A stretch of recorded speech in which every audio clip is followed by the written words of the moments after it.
दिल्ली के गांधी शांति प्रतिष्ठान में संयुक्त किसान मोर्चे की बैठक में आपसी मतभेद खुलकर सामने आ गए।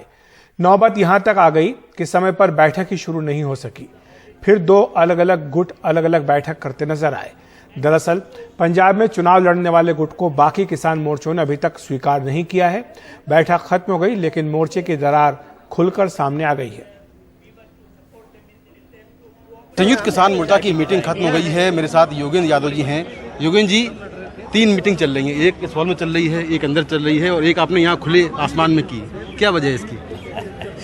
मैं समझता हूँ कि संयुक्त किसान मोर्चा इन्हीं चीज़ों से संयुक्त हुआ है।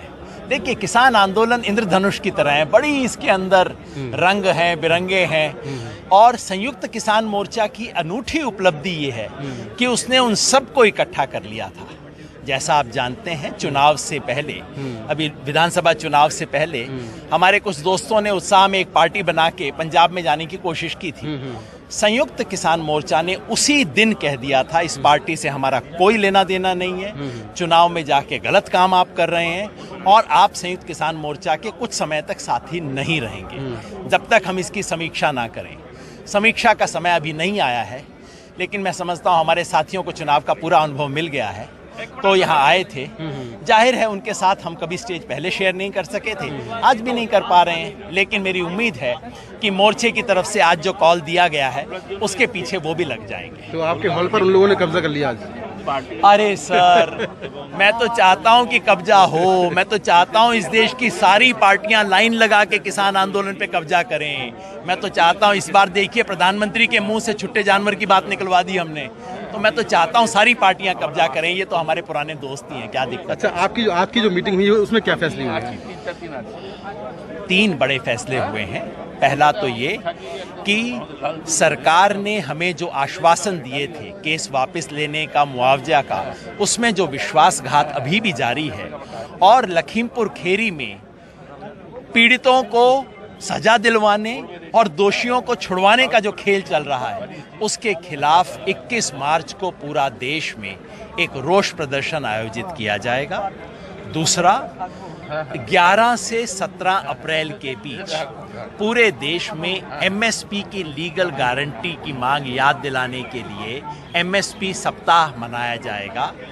और तीसरा कि 28 और 29 मार्च को जो ट्रेड यूनियन की तरफ से कॉल दिया गया है भारत बंद का, उसका समर्थन करते हुए हम ग्रामीण भारत बंद उन 2 दिनों आयोजित करेंगे।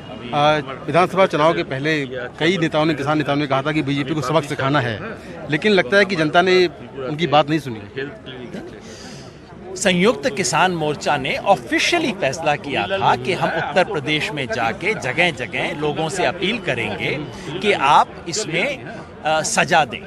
तो वो बात हम सबने की। हनंदा हमारे साथ हैं, हम जगह जगह गए, किसानों के 57 संगठनों ने ये अपील की और मैं समझता हूँ उस अपील का असर हुआ। अपील का असर निर्णायक हुआ ऐसा नहीं हुआ, क्योंकि भाई मैं बताता हूँ, ये जो उत्तर प्रदेश का चुनाव था उसमें ना तो हम बॉलर ना हम बैट्समैन, हम तो ग्राउंड्समैन थे।